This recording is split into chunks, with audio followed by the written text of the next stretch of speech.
She meant well. Rachel always meant well. You see, she grew up in a home where everything had a place and everyone had a role. Her mom was the engine that kept the family going. She was the organizer, the manager, the reminder of appointments, and the enforcer of all the rules of the household. Her dad was kind, but he was pretty passive. He was more likely to disappear into his newspaper or behind the TV screen or in front of a laptop than to take the lead. So Rachel learned early if something needed doing, she just had to get it done herself. She didn't wait, and she learned you don't ask twice, you handle it. And for a while that served her really well in her life. She got things done, she was very reliable. People trusted her with big responsibilities.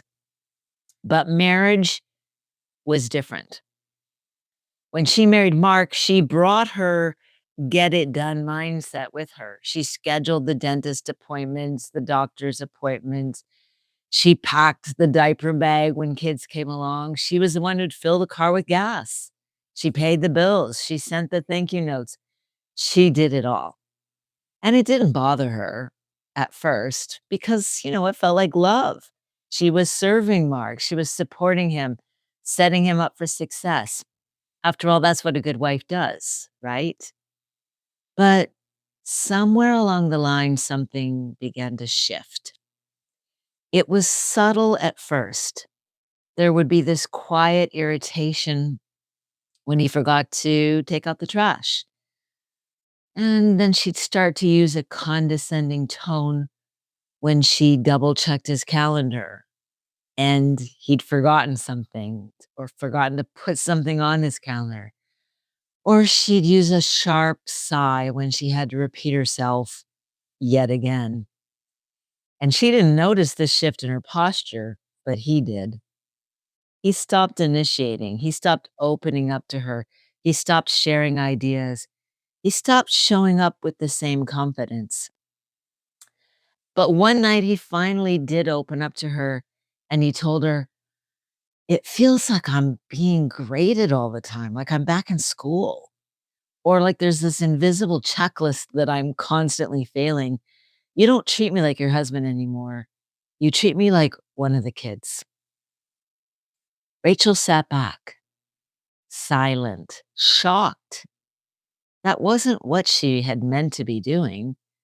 But now that he said it out loud, she realized he was right. What about you? Have you ever noticed how easy it is to slip into manager mode with your husband? You start by helping, then you're reminding, and then you're correcting. And before long, you're monitoring how he loads the dishwasher. You're questioning how he disciplines the kids. You're double checking that he remembered to, I don't know, pray, rest, eat properly, plan whatever needs to be planned, dream about future goals. And somewhere along the way, you stopped being his wife and you started acting like his mother. Now, let me be clear.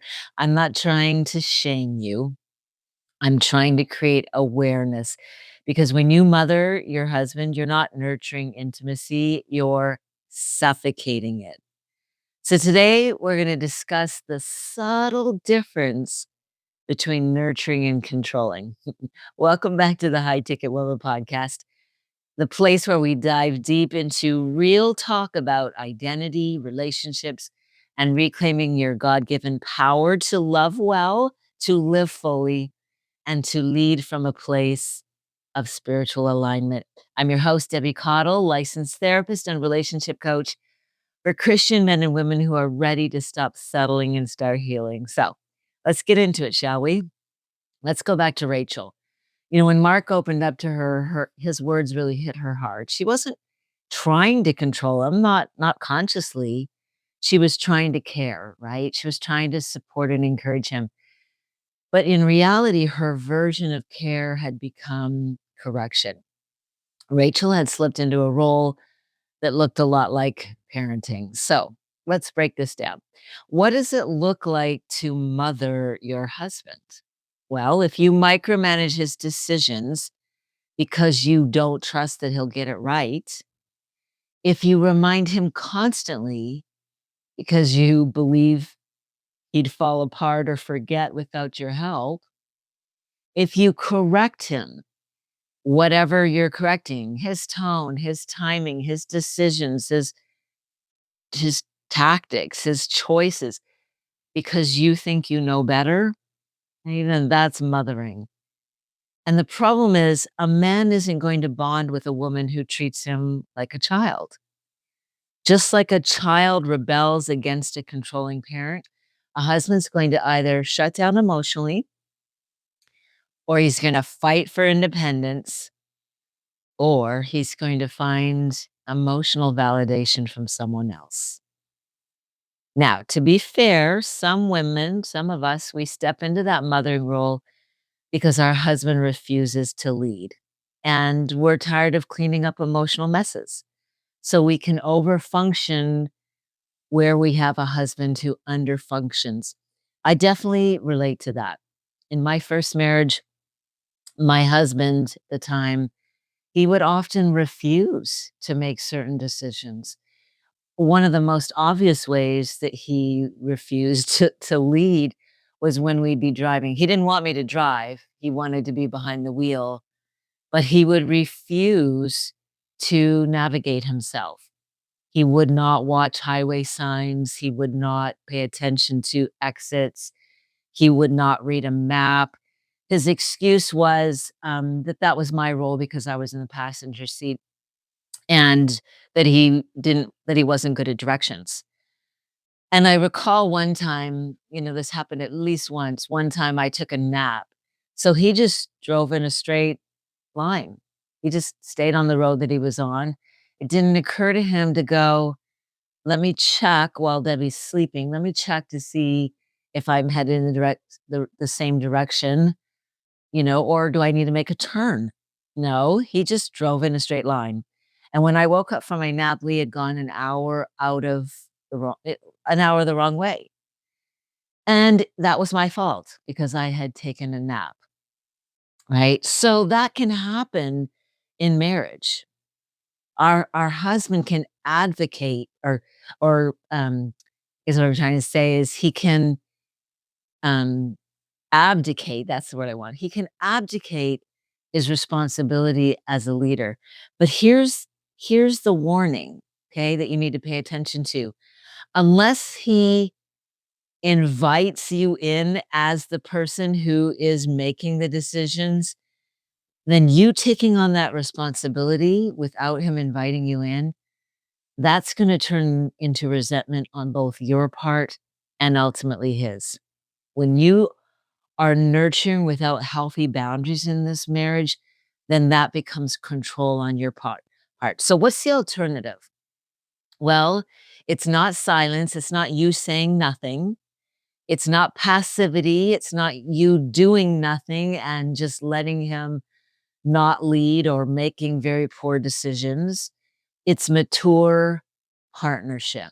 So let's look at the difference between nurturing and parenting, just really quickly. Nurturing encourages, whereas parenting micromanages. Okay. You have to encourage him to lead. You have to encourage him to make decisions as opposed to just going, "Ugh, I can't trust him to do this, so I just need to make sure it gets done." Nurturing supports, whereas parenting supervises. Think of your kids, right? You're teaching your kids how to do things, and you have to supervise to make sure they do them the way you want it done. But when you do that with your husband, it turns out very differently. Nurturing affirms, "I believe in you. You've got this." Parenting corrects, "Why did you do it that way? That's not how I want it done, or that's not how I would do it." Nurturing empowers. Parenting controls. I want you to really stop and ask yourself, which column do I mostly belong in when it comes to the relationship with my husband? Does the way I treat him look radically different from the way that I handle the kids? Nurturing says, I believe in you. Parenting says, you can't be trusted without me stepping in. And of course, one of these builds intimacy while the other one builds a breakdown in connection and ultimately distance, right? If you're doing all the leading, all the correcting, all the initiating, ask yourself this: am I showing up as my husband's equal, or am I showing up as his boss, as his supervisor? Let's go back to the Bible. Ephesians 5:33 says, "Let each one of you love his wife as himself." Very important for husbands to do that. And let the wife see that she respects her husband. Respect isn't about silence, it's about giving your husband space to grow. And it's about trusting that God is at work in your husband, even though it might feel turtle slow, right? Even when it doesn't look like progress. And it's about letting go of the belief that it's your job to raise your husband. I've known women to say things like, I had to train my husband to be, the kind of husband I really want him to be. Ouch. That sounds more like a parent than a wife. Your role is to stand with him, beside him, not over him. Because here's something that is really important for every one of us women to understand. You can't lead a man into manhood. Okay? You can't make him grow up and face responsibility. That's something he has to step into on his own. But you can create a climate where manhood is welcomed and honored and empowered to rise to his God given responsibilities to step into leadership. So here's my challenge to you. This week, I want you to pause before you correct. I want you to wait before you remind him to do something. This lesson is just as important for me, even with Jeff. There are lots of times when I think, oh, that's not how I would do it. But I just keep that to myself. And the conversation I have in my head is, so what, Debbie? If Jeff does it matter if he does it my way or a different way if the outcome is the same?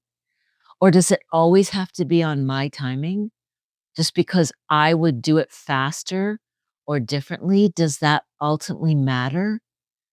How can I create an environment where Jeff wants to do the things that are important for him to do as opposed to belittling him or, talking down to him and constantly correcting him?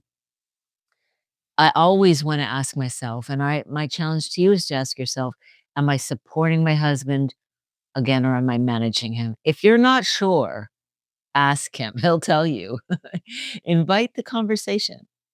And that takes humility, doesn't it? But humility is a healing agent in your marriage on both sides. So I'm going to say it again. Remember, you're not his mom, you're his partner, his lover, his helpmate. And when you step back from trying to control, that's when you make space for connection. When you stop trying to parent him, then you can actually step into partnering with him. Okay, if this episode struck any sort of nerve with you, there's a reason, and that's telling, isn't it? It might be time to unlearn some of the patterns that were never actually intended to be part of your marriage. And that's exactly what I do with you in Marriage in Bloom, my 6-month intensive coaching program. We go deep into rebuilding trust and rebalancing roles and restoring respect in your marriage.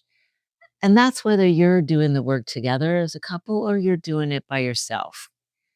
So if you want to learn more, go to debbiecottle.com. And if you found this episode helpful, would you please take a moment to subscribe and to share this with a friend and leave a review? It helps this message to reach more women like you, women who are ready to stop mothering their husbands and to start thriving in their marriage. So until next time, until next week, keep your heart open, keep your mind rooted in faith, and remember, you don't have to be perfect.